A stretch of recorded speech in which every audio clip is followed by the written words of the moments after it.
know what the t-shirt was? No, he just went on the internet and searched for umlaut t-shirt. Okay. And this showed up. Serendipity, maybe. That's true. That's true. It's divine intervention. So welcome. Thank you all so much for joining us, whether you're joining us online or you're joining us in person at Ash and Elm. Thank you for coming in from the cold. I bet you're probably glad you're not out there trick-or-treating in 29-degree weather and it's starting to snow. Mm-mm. We're in here having a nice beverage at Ash and Elm, and we are comfortable and we are ready to get into the real terrors, the horrors that are 19th century medicine. Because if you got through this book, Mutter's Marvels, and you didn't find out some horrifying fact, if there's nothing that terrified you, like human leather books, then I don't, maybe this isn't for you. I don't know how. I probably could come up with something to terrify them. Is there something in the Indiana Medical Museum that is terrifying? Well, I'm not the person to ask because I've been there almost 17 years now, and all of it seems fairly normal to me. And it's not until I see new people come in for the first time that I realize that my job is kind of weird. Okay. Well, how about we're going to get into Dr. Mutter's Marvels, and we're going to get into it with our wonderful guest, and I'm going to have you introduce yourself because nobody knows you better than you, and talk about your experience and why you're here. I'm Sarah Halter. I've been sort of sucked into the Medical History Museum for a very long time. I began working there in February of 2007 when I eagerly started my summer internship 4 months early in grad school. It was partly for logistical reasons because I worked full time and needed to get enough hours in. But also I just couldn't wait. And so I've been there in various capacities since then, and I've been the executive director since June of 2014. Wow. We will get into the Indiana Museum because I always love hearing about, we're talking here about Philadelphia, major city, East Coast, but I'm very interested to hear about your perspective in Indiana and a more rural area. But before we get into that, I want to talk through, kind of go through the story of the book. And we start learning about Thomas Mutter, and we start the book really going through how he became educated, how he became a doctor. And the book portrays this as, if you want to be a doctor, you're going to Philly and you're going to Europe. And that's kind of it.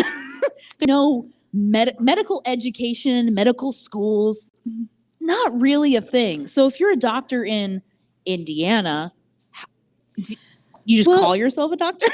And it becomes you're not far off. Oh my God. You could go out east to medical school. You could also go to Europe. There were certainly doctors who did. But generally, around the time that Mutter was in medical school, and really for decades after that, primarily doctors in Indiana were educated through an apprenticeship. So they would enter into a contract with a practicing physician. You might pay him. You might move into his house and do chores and things like that. But there's some kind of contract. It's a specified period of time. You follow the doctor around, learning as much as you could from him, given the state of medicine at the time. And then you maybe read his books if he happens to own any medical textbooks. And at the end of the period, if you both felt you were ready, you would kind of just declare yourself a doctor. And you'd go to another town and open a practice, or maybe you'd take over one from a retiring physician. But it was not super regulated or standardized. That's horrifying. It wasn't until the late 1880s in Indiana that you required any kind of medical degree in order to practice. And even then, if you'd been practicing for, I think it was 3 years, you were sort of allowed to just continue without that education. So, exactly. I hate to use that word, but yes. So, part of Dr. Mutter's education and part of his impact on modern, the impact he's had on modern medicine is through a lot of the advances that we see with things like anesthesia and with plastic surgery. How far behind are hospitals and doctors in Indiana and places like Indiana and more rural from Philly from those advancements? Because we're in the timeline of like the 1840s, 50s, 60s. But if medical education isn't really coming here until the 1880s, how long until we're getting some of those more modern advances? Really not until the second half of the 19th century in Indiana. That's awful. Yeah, the first medical school in Indiana opened in 1840 in LaPorte, of all places, but it didn't even stay open long enough for the first class to graduate. It was less than 2 years. It closed. There were other schools that sort of opened and closed, kind of popping up all over the place. They were proprietary schools, so they were diploma mills, you might call them. Really, if you could pay, it didn't matter if you learned anything or graduated with any kind of skill or talent. And so and that really didn't change across the United States until 1910 after the Flexner Report was published. And then in terms of hospitals, there wasn't a lot going on here by way of hospitals either. Well, and we even see that in the book, and it talks about the concept of recovery rooms. Yeah. What? But that's interesting, and it ties into the history of specimen collecting, going back to Europe. So in England especially, a lot of the great medical museums of the world began as private collections like the Mutter did. So like the Hunterian and some others, these doctors were collecting pretty ferociously these medical specimens, and they got them in a lot of ways. Hunter was known to have been a grave robber pretty much his whole career, but also these charity hospitals, right? So hospitals at the time were not they weren't where you went for cutting edge care, right? They were thought of as places where poor people went to die. And so these hospitals were places where people who had no other choice would go for help, and they were staffed by physicians and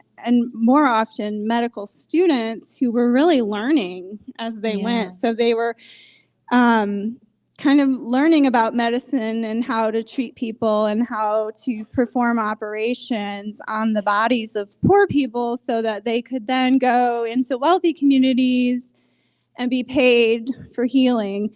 And so a lot of these collections came from the bodies of these people who died in these charity hospitals where they didn't have people advocating for them. They sometimes didn't even have family to claim the remains. And so it's interesting. That's a little bit of a tangent, but I think it's interesting. No, it's fascinating. So the clinic that Mutter encouraged at Jefferson Medical College was not something that was uncommon to have, but the fact that he pushed for that because he recognized that these weren't places of healing for people, and that they needed a little more care other than just I've performed your operation.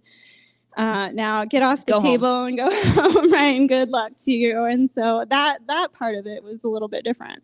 Well, and I think that touches on a theme that we kind of see throughout the book that distinguishes him as a doctor, and it's his respect and compassion for the patient that it seems like is not only not common, is almost frowned upon, and by some of his colleagues and peers, it is frowned upon and actively discouraged to treat your patients with the respect and compassion.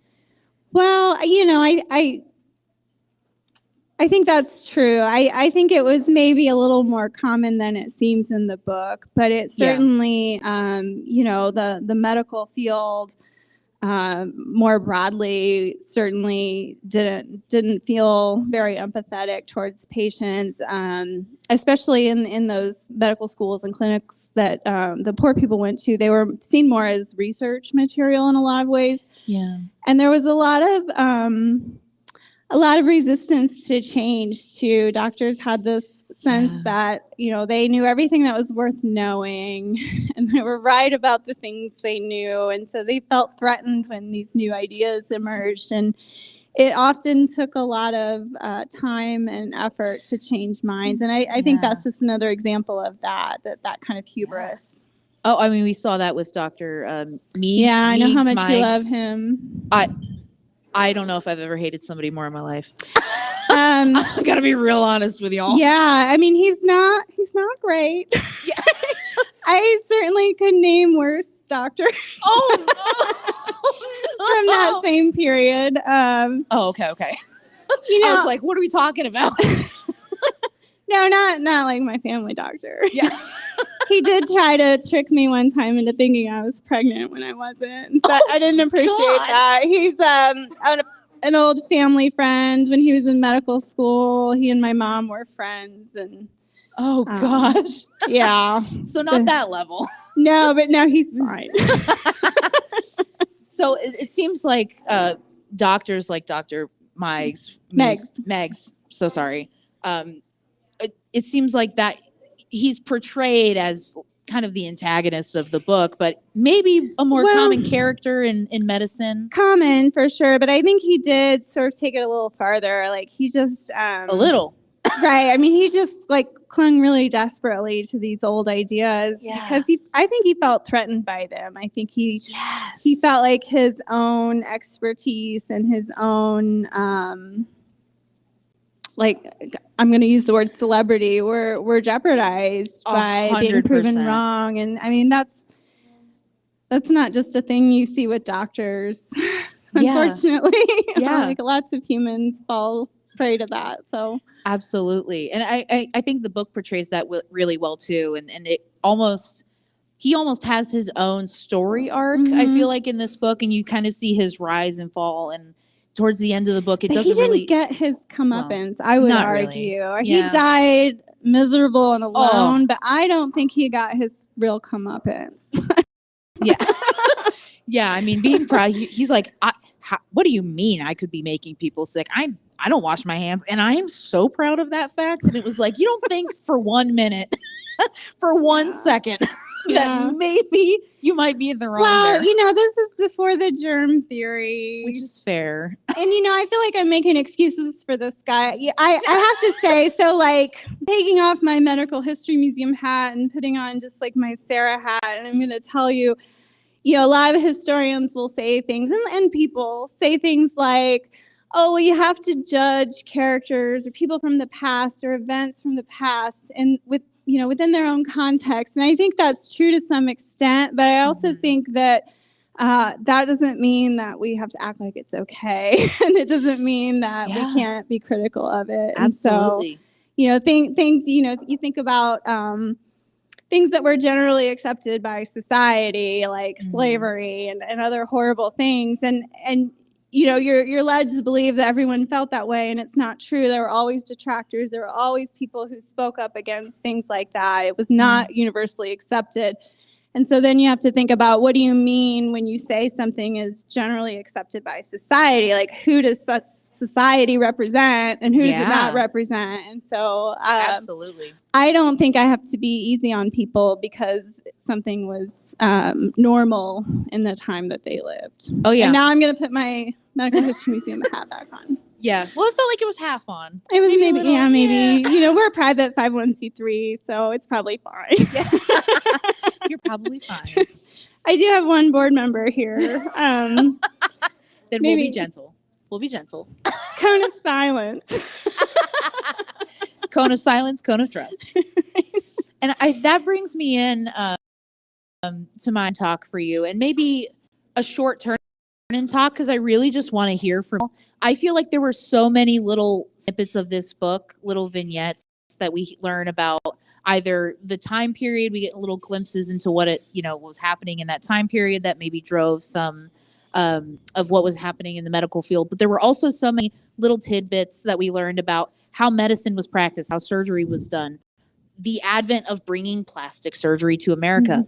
Fascinating. There were so many little pieces of this book that I loved, but I want to hear what part of this book either surprised you the most, maybe you enjoyed the most, or maybe you absolutely hated learning about? There were a lot of little things that I did hate learning about.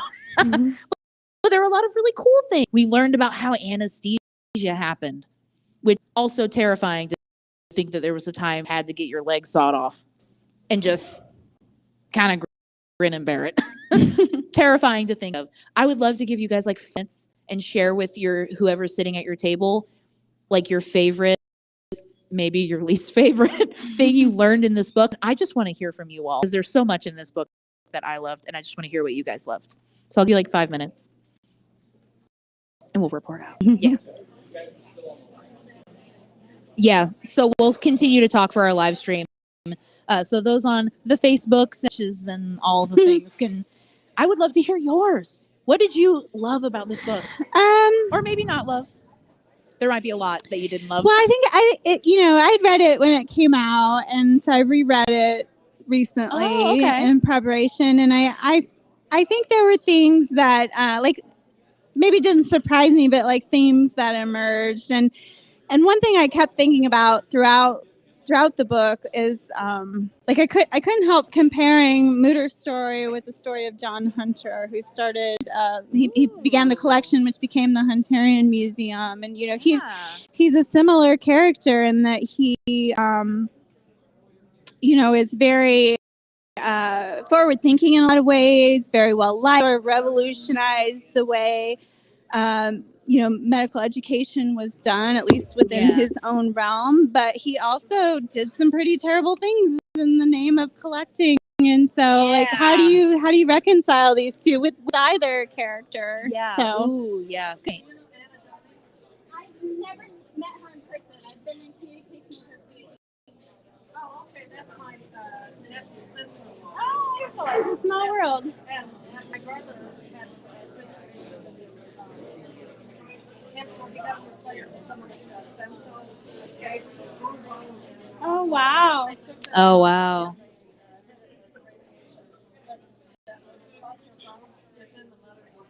What? That's wonderful. Oh, that's so cool. Well, Oh, I didn't write it. This woman is a native of Philadelphia who wrote it. But I read it when it first came out. When was that? 2014, something like that? It was in the early 2010s. Some amount of time ago. Yeah. Yeah. Well, and now with all of the protests that are happening, which we're going to talk about. Yeah. Yep. And I think it brings it I read it in a different light, having that in mind, because this almost feels like a heroic story. Like, oh, Thomas Mutter is like, he brought plastic surgery to America and he championed all this change that was good and positive in it, which she's trying to tell a story. It's a book. It's a book. Tells a story. I get it. But those things aren't inaccurate. It's just it's part of the story. And every historical figure is a lot more complicated than it looks in their biography. So, yeah. Exactly. Yeah. I will never write a biography. Yeah. Is that your takeaway then? Yeah. It was very interesting to read this and get the feeling that there's like all this positive and I would love to hear your take too, and maybe we can talk about this with the whole group about ultimately the vision from him was to make this was an educational piece. These are rare diseases that at the time weren't really being taken care of. These people were deemed monsters and nobody was willing to treat them, but he was, and he wanted other people to treat them. And the best way to do that was to present this so that people could study it. And some way, and maybe how this morphed into, it's kind of open to the public. Anybody can come in, pay, look at it. Not really used for education anymore. Kind of a marveling. And that's, to me, not all of the ethics come in there, but it adds another layer to me. Well, I think in some cases with the Mutter, the ethical questions are more around the ways that these materials were acquired. Yeah. And to some extent with the display. I mean, I would think they would argue, and I would argue that it's always been educational, but there was an effort I feel like it goes back to the 90s when you first started to see them on like documentaries and kind of like shows about creepy things where they sort of were becoming more well known by the public and more popular. And I think that kind of ties into this recent trend with like dark tourism and people being drawn to these morbid histories and stuff. There's something there, and I don't know what it is, but yeah. Yeah. All right. I think we're ready to come back. If that's okay. If you're good with that. All right. I hope y'all, if you didn't read the book, you're probably like, oh boy, I'm just going to pick one of the things she said. But if you did read the book, I would love to know what you guys talked about, what you guys shared with your groups. And you can just raise your hand. Yeah.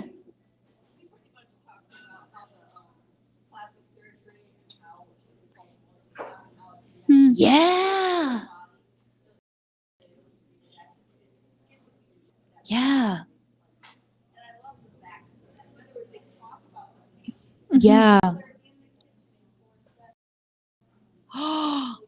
The fire.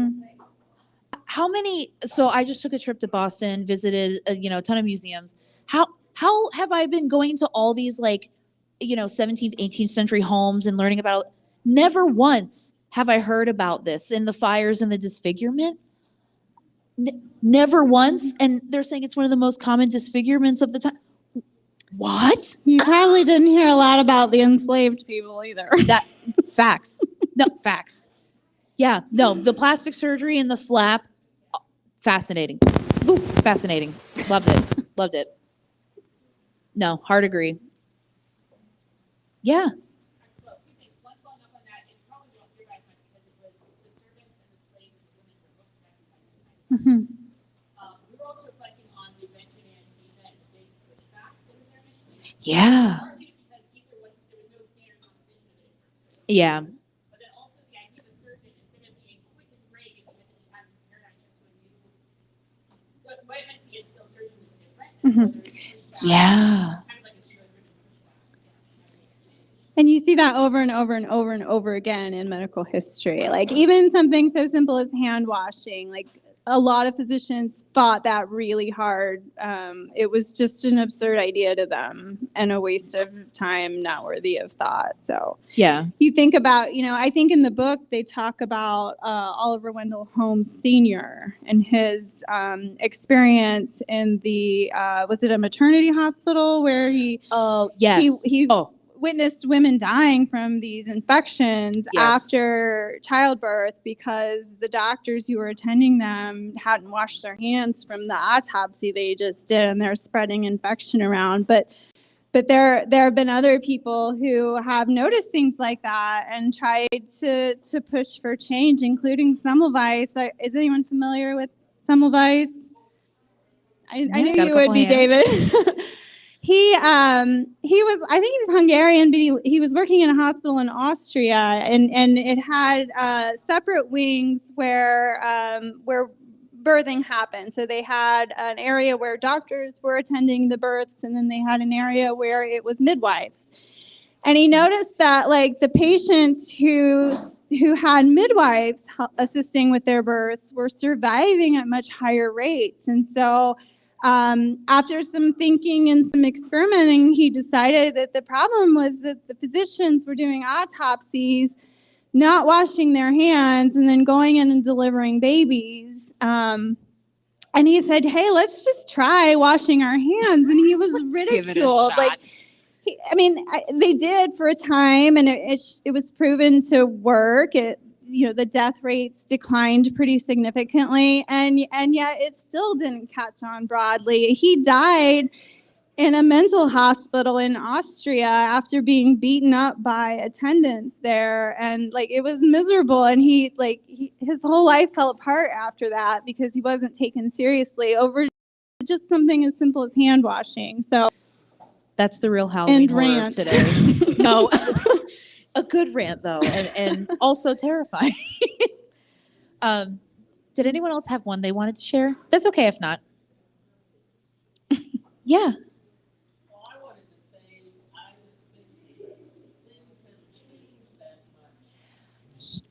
You know what? Yeah. Our son's physician assistant when he got his jacket, the doctor in charge of the program said, we're going to be filling your head full of all kinds of information. When you graduate and go out, you should think that you know everything. I wish there were more like that. I mean, I think that is more common now. And I always think of a story that one of our board members who is very, very retired. He was in medical school in the 1950s, and he said when he graduated, he was told by one of his professors or a mentor or someone, half of what you learned in medical school is going to be proven true. The problem is we don't know which half. It's been open mind, and I think that is more common now to have that that awareness that we don't know everything there is to know, and that there might be the things that others can teach us. But I don't know if it's universal yet. When we even saw that in the book, Mutter talking to his students and encouraging them, this isn't the end, and you should Exactly. find something that you're interested in, find something that you don't know, and pursue that and be the person. There's so much. And I mean, he's saying this in the 1840s and 50s, but just as true now. There's so much we don't know. And take it and run and make, carve your niche. And towards the end of the book, I really like that they go through some of his students, their accomplishments, and some of the I thought that was That's several things that I didn't know before. Yeah, the concept of triaging in the Civil War. Well, that goes back to Napoleon, actually. Oh, really? Yeah, they're doing triage back during the Napoleonic Wars. I mean, it might have been the first conception of it in the United States. That's fair. But it's an old concept. But yeah, it was about time if they had just brought it here then. And you mentioned anesthesia, and Dr. Squibb being the person who took the time to find a formula and a method of not concentrating it, but making it pure and making it much safer, and deciding against advice to publish that recipe so that others could make it and so that it could be safe for as many people as possible, because he didn't want to patent it and worry about the money. He was worried about people being safe and people being able to use this technology. Yeah. And then he redesigned the mask to make the administration of it slightly better. Yeah. No, that learning all those little tidbits at the end of the book, I thought were so cool. And fun fact, apparently they have flavored masks that they give to kids who need anesthesia. I learned that from my friend who's an anesthesiologist. For licking? No, I think it's just so it's a nice smell. Like a smell? Okay. Yeah. I don't know why I went right to eating the mask. Well, it's like if you call a candle flavored. Oh, yeah. I can't do candles that smell like food. Oh, yeah. They have to smell like flowers or earthy things. I can't handle the ones that smell like cinnamon rolls. Yeah. The cinnamon roll candles. We'll skip the cinnamon roll candles.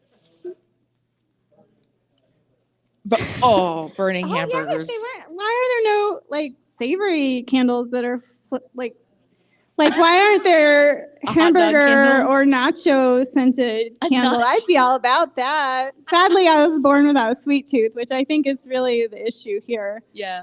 A 4th of July hot dog candle would be hilarious. If Oscar Mayer wants to get on that, I want residuals. I think there would be fights over what toppings. Oh, you're so right. They have to be made regionally so that everyone's happy. One with just mustard, right? Yeah. Yeah. A little off topic. Sorry. It's important though, I think. Yeah. Yeah. Oh yeah. Sorry. If you guys don't mind, Mutter basically telling his students surgery is incredibly important. It can be life-saving, but also don't do it unnecessarily. Yeah. It's really pathetic. And I'm also wondering, when was the Hippocratic Oath standardized? That's a good question. So the question was, when was the Hippocratic Oath standardized in reference to standardizing any of it? When really. you become a doctor. I'm not sure I know to that. I bet my colleague Norma Erickson does though, and I will ask her. Yeah. I had that thought. Is it even standardized? But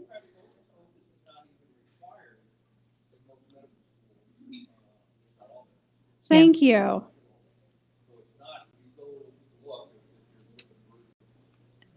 There's different That's versions of the interesting. Hippocratic Oath. There's a We're still learning. like a thesis project there, I Yeah. think. Someone's listening who's looking for a project. That'd be a good one. Yeah. Yeah. So to get us back on topic, although we were back on topic, you mentioned the part of in our turn and talk, kind of what we were talking about. You were talking about not the existence of the museum, but more the specimen collection. And so what was interesting to me, another interesting factoid in this book, was that a lot of physicians seem to have these collections, but how it's portrayed for Dr. Mutter is that he was collecting based on his practice and the he was seeing, but it seems not necessarily the case for the entirety of a collection. Well, yeah, I mean, their collection has grown significantly since he died as well. But yeah, it was something that, not every doctor did that, but a lot of them did. A lot of them collected specimens. I think even now, once in a while will hear like a news story about like some doctor who died and they found like a bunch of jars in the attic or in a barn. Like I feel like that kind of still happens. I think you're right. But yeah, they would sort of like some of them were almost compulsively collecting, and it sort of for a handful that I can think of, it sort of became an obsession almost, where they were doing these really atrocious things in order to grow their collection, to have like the most unique or the biggest this or that or whatever. And the one that I mentioned to you was John Hunter, who was a fascinating guy, and I really, really want to like him. Like, he sounds like he would be like fun to hang out with. He was pretty forward thinking in a lot of ways. He was very similar to Mutter in that he had a lot of empathy for his patients and did a lot of sort of reform of medical education, the way that lectures were done and things like that. And he was very open to students and open to questions and all of those things. But he also went to great and illegal lengths to acquire parts of his collection. The specimen that everybody's been talking about lately is and for years really in medical museum circles, is the skeleton of Charles Burns. Do you know that story? No, I'd love for you to tell. Does anybody know that story? Charles Burns. Charles Burns was known as the Irish Giant. He moved to London. I don't know if he actually was Irish, but they called him the Irish Giant. And he was like 7.5 feet tall. He was a huge guy, and he very quickly learned that if he was going to make a living, he had to sort of sell himself to earn money. But he didn't want to join a circus and be a part of someone's show. So he kind of did it on his own. He moved to London, and he did these events where people would pay him to come, and he would talk to them or just sometimes be gawked at. But he was a really likable guy. He was intelligent and very nice, and he very quickly made some really sort of powerful friends in London. And he knew he was dying, and he knew that John Hunter was sort of eyeing him creepily. Oh, God. John Hunter wanted his skeleton in his collection so bad. He went to great lengths to make sure that he was not going to end up in a medical collection. He made his views very publicly known. He arranged to have his body buried at sea so that it couldn't be dug up. And then as soon as John Hunter heard he'd passed away at the age of 22, oh my God, he kind of swoops in and bribes the funeral director to look the other way while he goes in and sort of steals the body. And obviously he knew this was wrong. We know he knew it was wrong because he hid it for a couple of years before he displayed it publicly, right? And then when he died and his collection became the Hunterian Museum, it was on display for 237 years or whatever until right before the pandemic, when the Hunterian closed for renovations. And they've reopened, I think, recently. And there's been this year a lot of talk about it because a lot of people have been pressuring them to deaccession this part of their collection and give it a proper burial, and they've refused to do that. And they finally addressed the controversy I think it was back in January of this year, and they were like, okay, we're going to take him off display.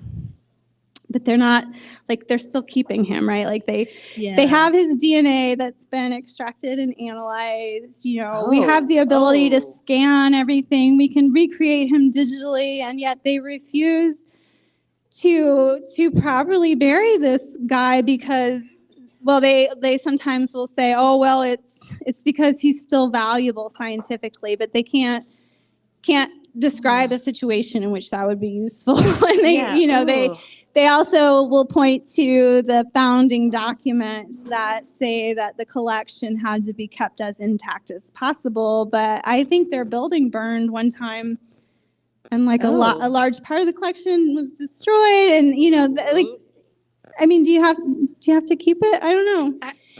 Especially if it's tricky because no. Exactly, and that's the thing that people point to. Like, obviously, I don't have a huge problem with the display of human remains in and of itself, but this was someone who made their wishes very clearly known, and for more than 200 years, he's been on display against his will. Yeah.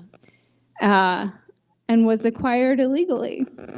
Yeah. Are there other examples? I mean, there likely are other examples, but of human remains being displayed, maybe not as obviously against the person's will. It may things like grave robbing. I mean, how frequent was that? How common was that? Well, even in Indiana, that was common. In Indiana, around the time that we decided people probably should have some kind of medical education before they become a doctor. Shocker. Part of the requirement was to have some experience with dissection, right? Like, you have to have some experience during your medical education with dissection in order to graduate, and yet the state of Indiana provided no legal means to acquire bodies for dissection. I'm trying to do the math here, and right. It's not. I call it a legal oxymoron, and like it's absurd. But so even in Indiana, body snatching was a thing, and we didn't change any of our anatomical law. Well, that's not true. In about, I think, 1878, when George Harrison, when President Harrison's father's body was stolen from his grave in Cincinnati and ended up in the Ohio Medical College, and there was like this big stink about it because it's fine if you're robbing paupers' graves, but if it's someone well-known, then we've got to have a problem with it, right? And so that's when Ohio changed their anatomical laws, and Indiana was like, yeah, we're going to take care of this. But what they did was they just kind of codified like the punishments for stealing bodies, right? So like if you have a body and you don't have a receipt for it, that's like, that's 6 months in jail or whatever. And then like, if you there are this list of things you can't do, and if you do any of these things, there's a penalty for it in terms of jail time, and they're accumulative, right? So they add up. But they didn't solve the problem of like the supply and demand issue, right? And so it wasn't until Rufus Cantrell was arrested. Do you guys know that name, Rufus Cantrell? No. I don't know what's common knowledge and what's not. Sorry. For me, none. Rufus Cantrell, oh Lord. He had a gang of ghouls, as they were known. They were Happy Halloween. Resurrectionists, is the nice way they like to put it. So they were grave robbers, right? And they looted cemeteries all over central Indiana, and they were caught basically because these different gangs couldn't get along. Like there were these rivalries. Like there was up in Hamilton County, there was one incident where two gangs of body snatchers showed up in the same cemetery and got into a big fight. Like somebody got stabbed in the neck. So anyway, so one of them ratted out the other. Anyway, Rufus Cantrell gets arrested, right? And so he was very much a showman. He loved attention. He was a great performer, and so like he started talking immediately. Like he's he's touring around the city with the police and with reporters, pointing out all the places where he stole bodies and ratting on everybody else. And it was just a big to-do. And that's when, in 1903, Indiana finally established an anatomical board and created laws that allowed for legal acquisition of bodies for dissection. But like, it took that. And just a fun little sidebar about Rufus, because it's fascinating. He'd been in the army, and they were like, "No thanks, you can go." And so then he started a funeral home which is where he got the idea of like robbing graves, right? But when he gets out of jail, I think about 1909, he was released from the federal prison, and the first thing he did was like get the old gang back together, not to start robbing graves again, but to have a vaudeville act. Like, they were going to take their show on the road. I'm sorry. And like, that didn't work out. So then he was like, well, maybe I could be a politician. The natural progression Third. from body snatcher to vaudeville act to politician. People who don't love history just haven't been properly introduced to it, I think. That sounds like a movie I would watch. I'm surprised no one has made a movie about it. That's amazing. Is that something you guys would fund, Indiana Humanities? Yeah. Indiana Humanities, I hear an opportunity. I think George would like that. That is. So, yeah. I learned about grave robbing in the last 5 minutes.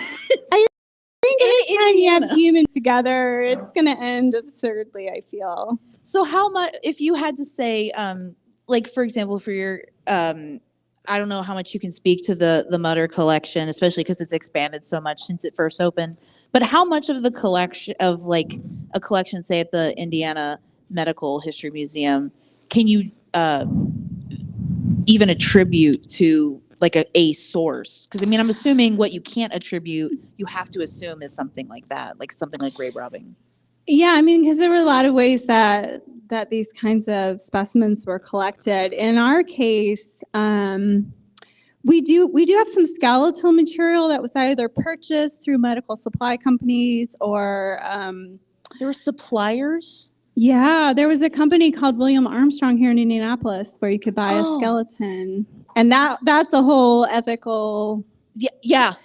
Because the where they were Walmart for human acquiring remains. those, right? Like, they were going to third world countries and taking remains and then Oh, that's selling them. horrifying. And then you have like H.H. Holmes, right, who was accused of killing people, boiling them down, and then selling the skeletons. I thought you were going to say H.H. So like Gregg, there and I were was like, insurance frauds, right? Like he's insuring his friends, and then he kills them, collects the insurance money, boils down the flesh, and then sells the skeleton to the medical school just as an added bonus, right? oh my gosh. A bonus. So yeah, so even with medical supply companies, you have to wonder like what the situation was. But so a lot of our skeletal material is that kind of case where it was Oh, wow. purchased or purchased and then donated. But all of our wet specimens or the actual tissue samples, those we know exactly where they came from because we have all the records. So Interesting. it's later than the period we're talking about. So Okay. things had changed a little bit by that time. And we're also unique in that it was just one hospital. These weren't doctors who were going around all over the place. These were people who passed away at Central State Hospital and were autopsied there as part of their research. This was after the anatomical laws were passed, and so it was regulated and all of that. It was so they were legally acquired, and we have information about all of these individuals, but whether they consented is a different story. So sometimes families consented in exchange for a free funeral. These were families who frequently couldn't afford to pay for that. Oh, wow. But you don't really know how the patients felt about it. And so I would argue it's still ethically fraught, even if it was legal and considered ethical by the standards of the day. Yeah. And I think that really nicely transitions into my second turn and talk that I want to turn to you guys because in the beginning you're thinking, oh, it's a museum. Maybe you've heard of the museum. Maybe you've been. and you're thinking, you had a good experience. You think this is so great. This is a great resource. I've learned, it is educational at the heart of it. It really is educational. But my turn and talk question for you all is, do you see the existence of the museum and the display of these specimens as ethical? And maybe your answer is, well, am I thinking of it in 1850 or am I thinking of it in 2023? And does that change my answer? And I know that's like a loaded question because there are entire boards of people making up rules to try to maneuver through these really sticky conversations. And maybe you're not sure. Maybe you want to hear what the experts have to say. Oh my gosh. There are no experts on this. Fair. The closest thing we have to an expert in this room. And so I would just love to give you guys like maybe 5 or 10 minutes to like chat about it. And maybe we can come back and we'll replicate some of the discussions that are happening now. Cause I know my answer changed, reading through this book and sitting and thinking about it. So I'd love to hear what you guys think. So I'll give y'all like 5 minutes and then we'll come back. It feels like a loaded question. It really does. Well, it's complicated. And I mean, there are a lot of challenges. So, there are groups, there are task force, there are committees and different organizations that are trying to address these issues. And one thing that we're constantly running into is like, how do you even, how can we say what the ethical display or care or disposition of human remains is if we can't even agree on what human remains are, right? Like, how do we even define that? Hold on. Right. What? Well,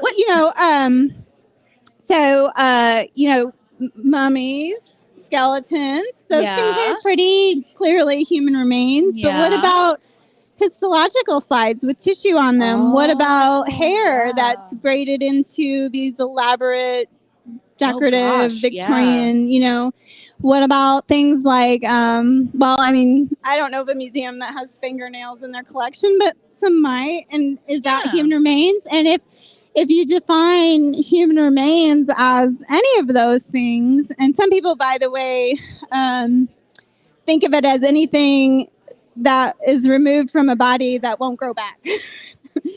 Anything removed that won't but grow even back. Okay. even in that case, so the treatment of those things might be different. Are you going to treat a histological slide with the same kind of respect that you would a full cadaver or a full skeleton? And so, every collection is different. Every institution is different.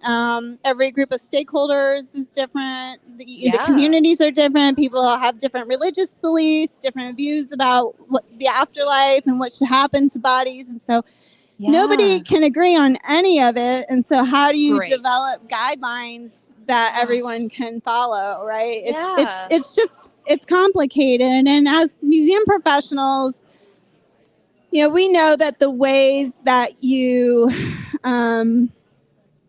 display an object matters. It impacts how people look at it, what they think about it, what they take away from it when they leave the museum. All of those decisions that you make, you decide what you're going to display in the first place. You decide what information you're going to share about it because we can't tell you everything we know. Yeah. You decide how it's displayed. What is it sitting next to? What's the lighting like? All of these things, all of these matter. And so I think the question of acquisition is important. How were these things acquired? Were they acquired from enslaved people who didn't have a choice? Were they stolen from, from other countries through anthropological expeditions? Were they taken from bodies that were robbed from their graves or from people who passed away in hospitals? All of these things matter. And then on top of that, how are you displaying and interpreting them? And is it respectful and all of that? Or is it something that you're sensationalizing for the entertainment of people? And that's where I have a problem with it. You can't turn someone's suffering into entertainment and feel good about yourself. Oh, no. So, and that you talked about the dark tourism, Mhm. and that's where it goes for me. Mhm. It does feel like you're displaying what at the time and still is educational, but it's open to the public. Anybody who gets entertainment out of that, you can't. I mean, Yeah. it calls into the question the entire existence of the museum. Well, and Which, even beyond the entertainment factor, there are people who just, who come in and they just don't see it in its full context too. So they're left to go to that place on their own because they're not guided anywhere else, right? And that's one of the reasons why we changed the interpretation of our specimens to interesting. tell not Okay. only the clinical story of the tissue, but also Yeah. the human story of the person that it came from. Yeah. So, and I think we've seen a change in how people view them. People, I think, relate to them more as human Really? beings, Yeah. and that was kind of our goal to kind of we call it rehumanizing, because even though that's not a word, I don't like humanize because I feel like it implies that they weren't human to begin with, and although they might have been treated that way, they were human beings. But the way that we've changed that exhibit, I think, has made a difference.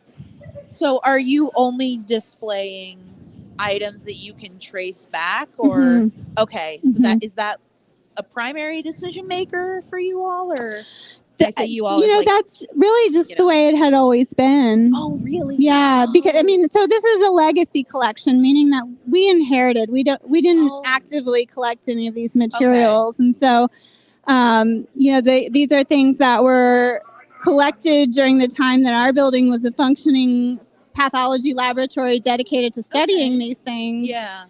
And then,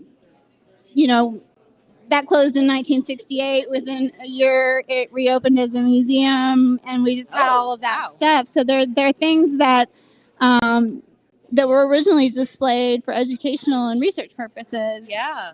And we kind of just inherited that. Oh, yeah. Especially a pathology lab. I bet you have a lot of slides. Yeah, that is kind of tricky. Are you, like a full wet tissue sample in a jar versus a slide that exists in medical schools across the country. Yeah. Not just medical schools, but hospitals keep those kinds of things too. Oh, And yeah. what do they do with them when? Oh, yeah. How long do they keep them, and for what purposes, and what happens when they're no longer useful? Yeah, the stayed and you just throw it away, and is that it? Are you obligated to keep it even if it's not useful anymore? Well, I don't think you can just throw human remains away. Well, I don't know that, but I think that's biohazard. okay. Biohazard trash. I mean, I don't mean like a regular. Right. But yeah, exactly. It in glass and Or do you try to contact families?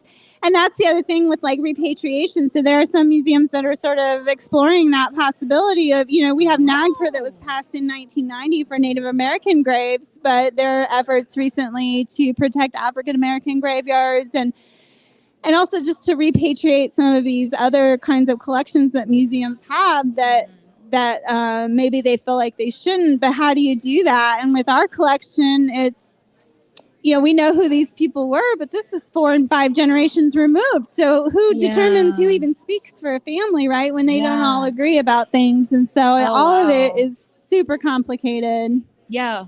When I think, but it's important. Oh, absolutely. And and to ask that of a museum, that's especially something as large as the Mutter. That's a lot to ask for that many samples. Samples, items, not. Yeah. That's overwhelming almost. But they also, their more recent stuff where they do have very clear and informed consent. Yeah. Like some of those folks, I think, were taken aback when the Mutter pulled all of their YouTube videos. Because I think some of those folks felt like that was a slap in the face because they wanted their bodies to be on, or, their parts to be on display, and so the problem is you can't make everybody happy, and so who gets to be happy, right? Who decides that? And I don't think there's an answer. Oh my gosh, yeah, no. Which is why I wanted to make this a turn and talk, because it feels very layered and complicated and nuanced and putting yourself in like the shoes of somebody that's my great great great grandmother's just malformed fetus that is in a jar and that like that's my relative. How would I feel knowing that? I for all I know, it could be. I wouldn't know. And how would I feel if I ever found that out? What would I want? Yeah, that is what made me rethink maybe there's a little more to this than like it's a museum and people like it. So let people have things that make them happy. Well, it's also about representation too. There's a really good article that was in artnews.com, and it was written by a woman whose name my brain can't pull up now. But she's an artist and a writer, and she teaches in medical humanities, I think at Northwestern. Okay. And she's disabled, and she wrote this article after all of this news in the late spring, early summer about the Mutter pulling. They didn't pull anything off display. They just pulled their YouTube videos so they could kind of assess where they were ethically with those. Yeah. And she wrote about her experiences with the Mutter and feeling like the displays sometimes they sort of pathologize the person, right? So like when you have something on display and it's anonymous and it's just kind of labeled, giant colon or whatever. Yeah.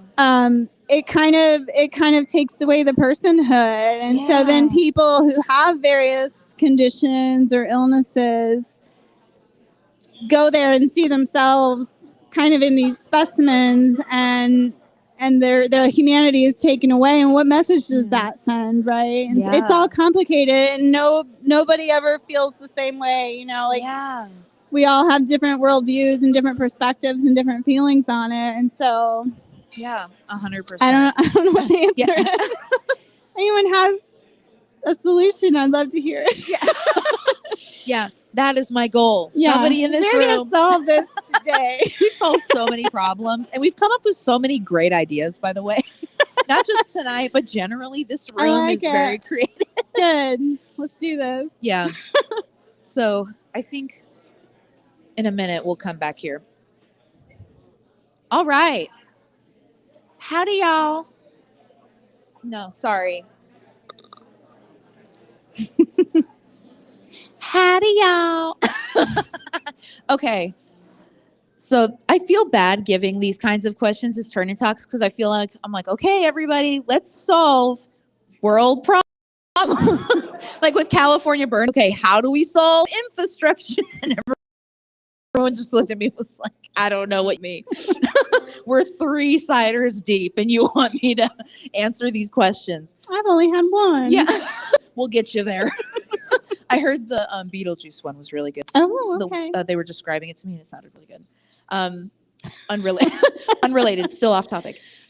So I would love to hear what you got. We had a great discussion and we can kind of too long didn't read it in a minute, but I would love to hear what your thoughts were about whether the creation and maybe public display of this museum and its contents or any medical museum.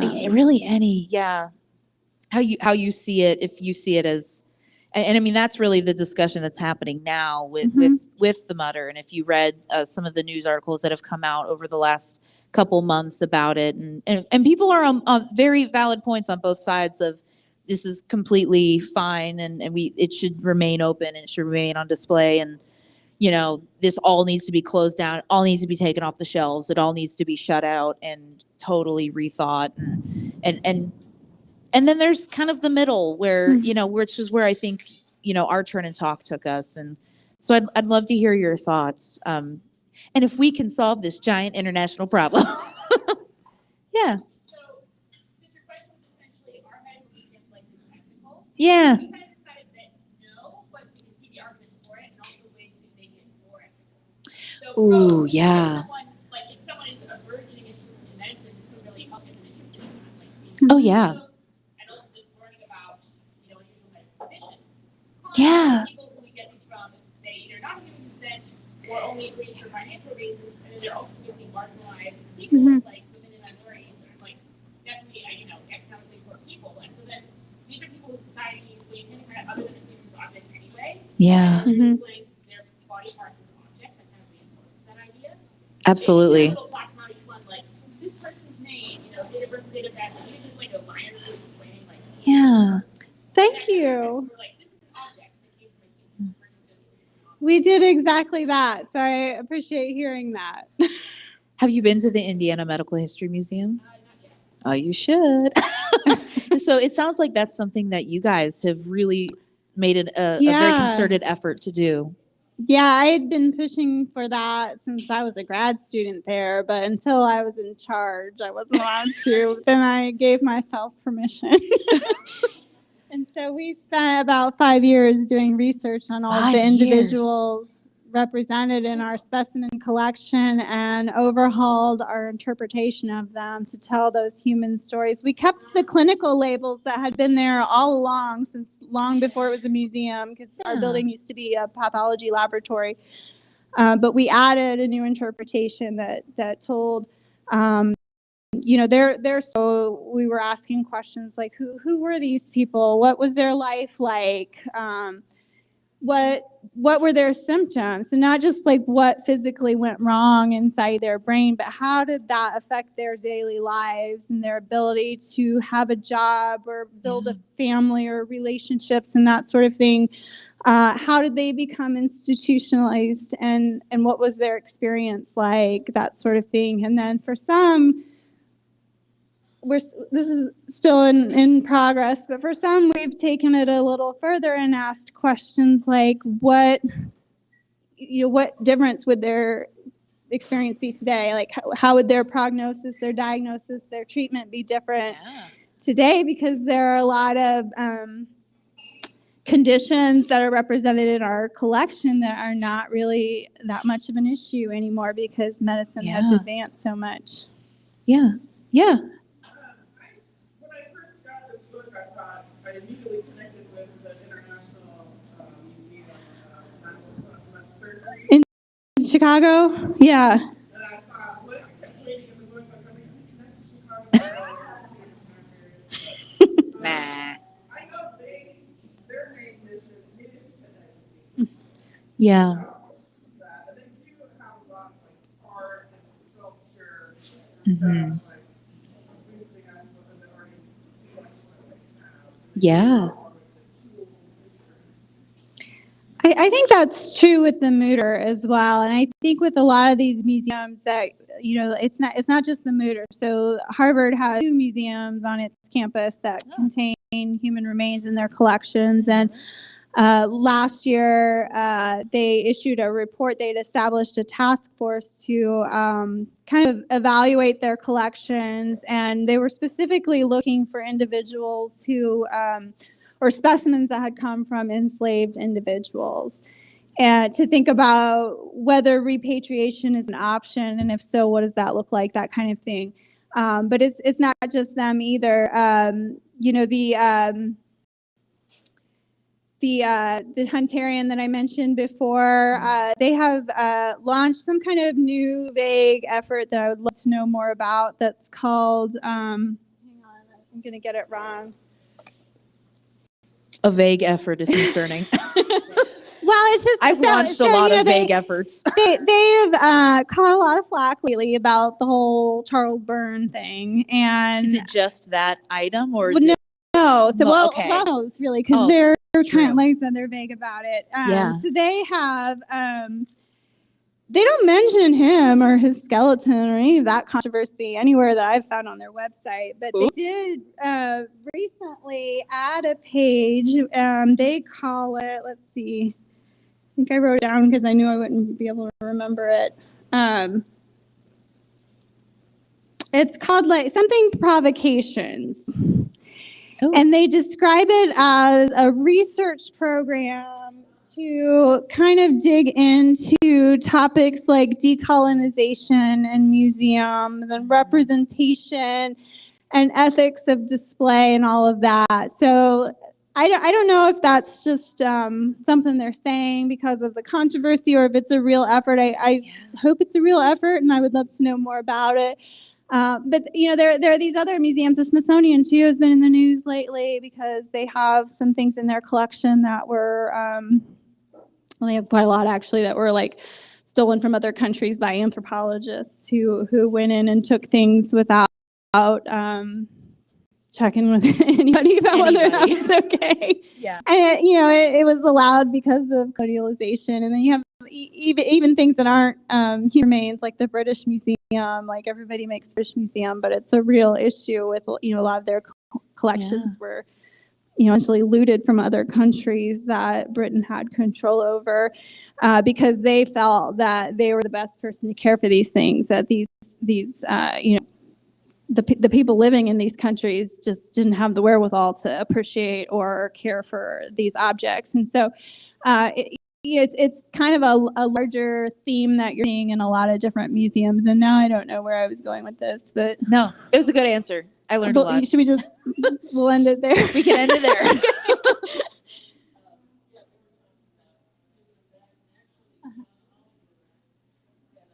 Ooh.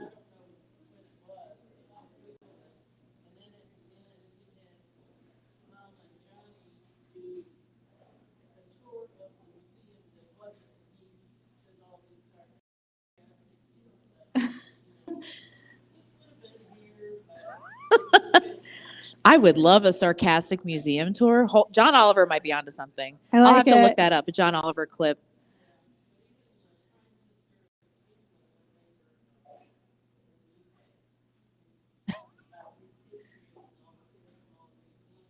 Yeah. Right. That's the point. Yeah.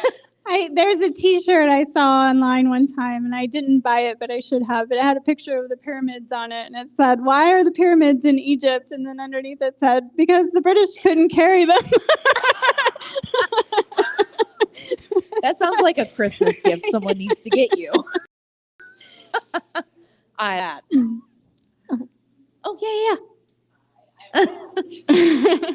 Lay them on me. Rufus and I just had a really funny conversation. That the way that I came to Books and Brains, hi everybody, good to be back. The way that I came to Books and Brains was that I recommended this book 7 years ago. Oh, Let's go. I'm so excited to be here. And for those that I haven't had a chance to chat with yet, I teach communication for IU Medical School. One of the strategies that we're using to teach our medical students right now is to talk to patients about their values.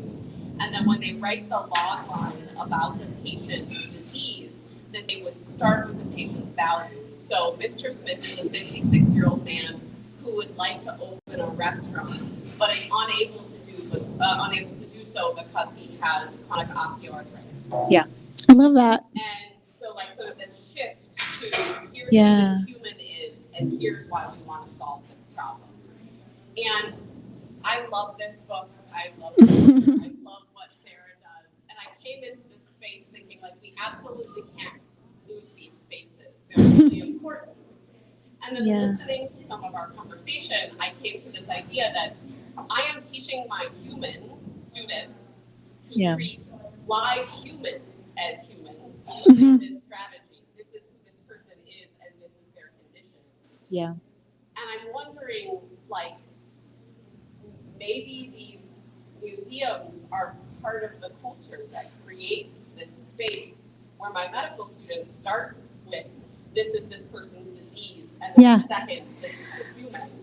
And maybe some of what you're doing, Sarah, with the work of sort of shifting to the human first and the disease second would help us to make action. I think that's true, because when you look at, so there, a lot of museums have human remains in them. There are lots of different categories. You have things like real relics, and you have artworks that are made with human remains. Oddly, it's more common than you maybe want to think. But and then you have the archaeological and anthropological specimens. Then you have medical specimens, and medical specimens are like historically, they're displayed anonymously with no information about who the person was, or even with anthropological stuff, you at least know maybe what culture they were from or what part of the world. Medical specimens tend to be displayed extremely anonymously, and it's really all about the disease or the disorder or the abnormality or whatever. And so, right. Well, and that's where, so the issues I see with museums having human remains kind of revolve around issues of acquisition and consent. And then the way they're displayed too. When Alice and I were talking a minute ago, I mentioned that, as museum professionals, we know that the way that we display any object, the information that we choose, because it's a choice, all of these are choices that we make. We choose what object we're going to display. We choose what information we're going to tell you about it, because as much as I want to, I can't tell you everything I know about something. We choose how they're displayed. We choose what kind of case they're in, what they're sitting next to, what the lighting is like, what the feel of the labels are. All of those are choices that curators make, and all of those things affect the way that people view the object, what they feel about it, what they take away from an exhibit. And so those things are important, and I think especially with human remains, one of the issues is less about whether it's on display, but how it's displayed and how it's interpreted. And so that's what we've tried to focus a lot on. Yeah, that's great. And I feel like this could be maybe taking the time for museums like the Medical History Museum and what other museums seem to be doing. And it was all about education, not about the person. That wasn't at the forefront of the displays. But I almost wonder, by bringing that into the museums and by making that a priority for the curation, that we're changing the way we view medical education. And so it can all be part of this collective shift in the way we think about not only the museum and the contents and how we view them as like a non-medical doctor, but how medical doctors and aspiring medical doctors can see this and see, okay, it's not just me who's being told, okay, I got to think about the patient first and then the disease, but it's everybody collectively adjacent to the field of medicine is changing the way we think, and that can help change not only how we're teaching incoming, medical professionals, but how we can shift the entire field and the entire medical community, and hopefully we can change other aspects of medical education and even medicine that are subpar. And that, because it's not just the education that's not patient first, it's a lot of aspects of what we struggle to fix in the medical system. Yeah, you had a hand up.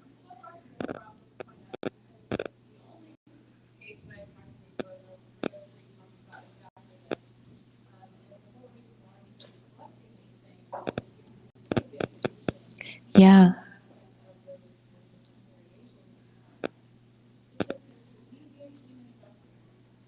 To alleviate human suffering.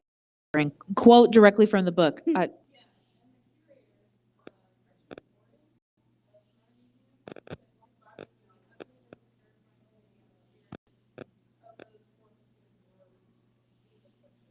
I tagged that too. Great minds think alike. Yeah. Yeah, and the spirit of it when you read through, because we're seeing this in the book in the context of his life history, and he has such a respect for his patients and for what they're going through, and you feel that in him wanting this museum so badly, it was part of his effort at the time with what he had and what was trying to fit in, because he was a professor at I say prestigious. It's easy to be prestigious when you're the only medical college. I do. Nice to, hey, if there's only two, you're always top two.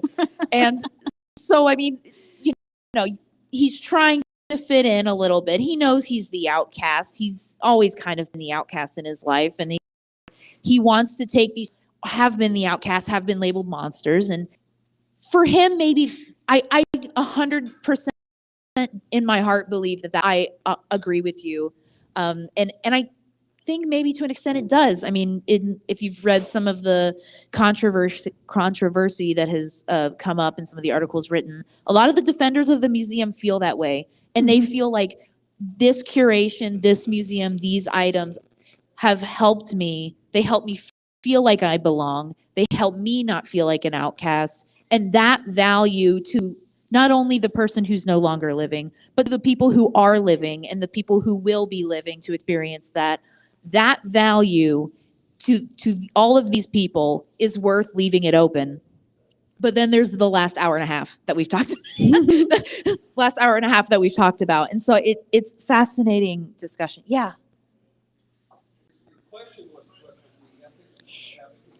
Yeah. Is the museum ethical?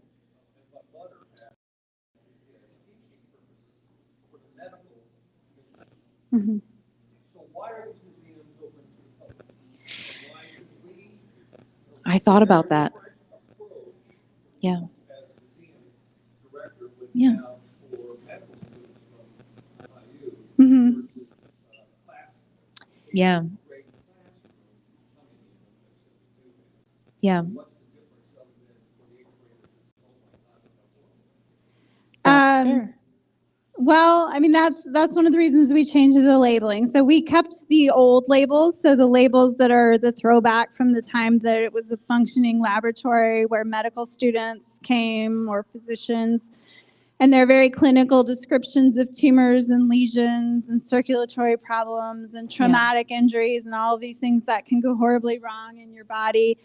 And then we have the human stories as well, and it's because we're a public museum now. We think that both sides of that story are even more important, and we have noticed a change in the way that people relate to the specimens. Now we hear conversations about, this person's situation sounds an awful lot like, Aunt Susan or whatever. And so people sometimes can see themselves in specimens, whether it's at the Mutter or the Hunterian or the Medical History Museum here in Indianapolis.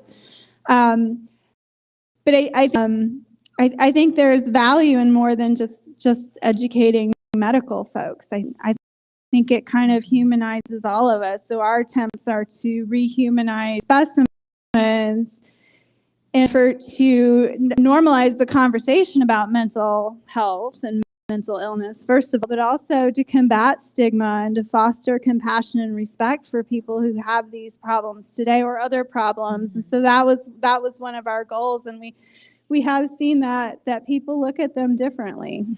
Yeah. And we can go ahead and move into question and answer for our expert. If you just want to and ask something about the book, about the museums. I don't want to feel like we have to answer if museums are I don't want to feel like you don't feel obligated to stick on that. I do want to hear what everyone thinks, though, because this issue is so complicated. We were talking before about how it's hard to even define what human remains means. Is that just full bodies? Is it mummies and skeletons? Or is it little pieces of bone? Is it hair? Is it histological slides? And if those things are all in the same category, do we treat them all the same way? Do we display them all the same way? Do we provide the same level of access to those things? If we deaccession them from our collection, do we dispose of them the same way that we would others? And so none of these questions are easy to answer, and no two museums are alike. So if anybody has thoughts, I want to hear them. Yeah. You got some thoughts, I see. Okay, That's okay. that's fine too. I'd love to hear your views. The book ends right at the beginning of the Civil War, right? Mhm. Yeah. The Civil War medicine had a huge Mhm. change in the direction of medicine. Right. It's applicable to the second book in some ways. I think it is. I think it is. Literally.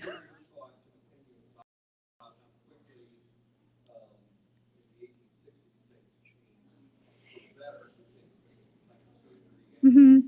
Yeah. Yeah, I think that's true. And I think that's always true in the case of war. I think you see a lot of medical advances that come out of war, unfortunately, just out of necessity, but there were a lot of changes during the Civil War. You saw the professionalization of nursing. You saw, more routine use of anesthesia. Amputations, of course, were done very commonly. You also saw advances led to this necessity for better medicine. So we have rifling now, like in our guns, right? So there's rifling in the barrel that makes the gun shoot more accurately and a lot faster, and they're conical bullets that are no longer made of, so they're doing a lot more damage to the body. So all these things kind of work together in the case of like military and wartime medicine. Someone asked me once, I was doing a demonstration of some of our Civil War medical instruments, and he asked me what the most important medical advancement during the Civil War was, or he said advancement. He didn't specify medicine. And so I said the introduction of Necco wafers, which are one of my favorite candies, even though they're otherwise universally hated. And then he said no medicine. And so my answer was the professionalization of nursing, I think, had the most impact. But I don't know if that really answered your question. Okay. Yeah. Can you tell us about what a day in the life of your job is? Oh, Ooh, a day in the life. thank you. Yes. I brought some brochures. Gosh, my day is never the same, which is why I love my job. I am a person who gets bored pretty easily, and if I sat at a desk doing the same thing every day, like I did when I worked at the State Museum many, many years ago, I don't think I would love it quite as much. Some days I'm a plumber. Some days I'm begging for money.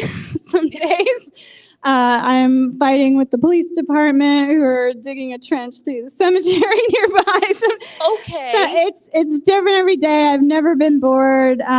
Some days I'm up on the roof wearing flip-flops so my heels don't poke through our membrane roof.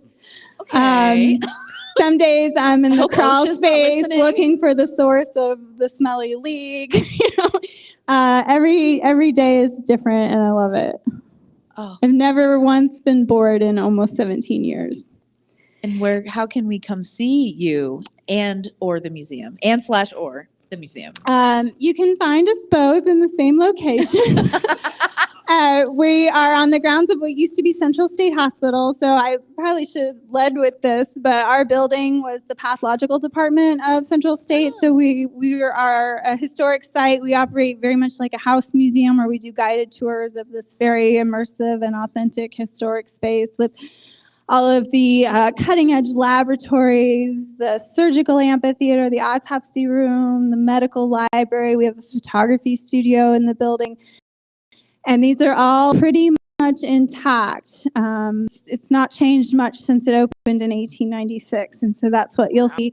Our website is imhm.org, stands for Indiana Medical History Museum. And you can find out how to book a tour or learn about upcoming programs or how to make a financial donation if you want. We love those. If you've got time to kill and you're looking for something fun to do, we have volunteer opportunities as well, and you can learn about all of that on our website. Oh, that sounds like so much fun. I live not far. I'm talking 5 minutes from I pass it all the time, and I've been saying for years, I gotta go. I gotta go. And then I was like, oh no. And now you know someone who's there. And now I have to go and crawl in the duck space and put on my flip flops and get on probably the let roof. you do that. I feel like there's maybe like an alphabet soup agency that would be mad at maybe both of us for doing that. Well, it's just you won't appreciate it. Yeah. it's It's the experience. okay. The attic is also a lot of fun, I have to say. Oh, yeah. The attic at the Medical History Museum, top-rated attraction on Yelp. I'm gonna open like a 1980s German disco up there someday. It's perfect, and it's gonna be a huge moneymaker. An 1890s museum, 1980s disco. Perfect. I love it. And Indiana has a lot of German roots, and a lot of the physicians at Central State Hospital and elsewhere were German. So there's that connection, which I just thought of this moment. Yeah. I feel like I've learned so much. Got an investor over here. Yeah. Yeah, we're here. Yeah. Well, Can I plug? Plug. I wanna- plug. Like, y'all need to know that this is all 100% true. That I met Sarah when there was a graduate student at the museum and gave a tour. And do you remember this?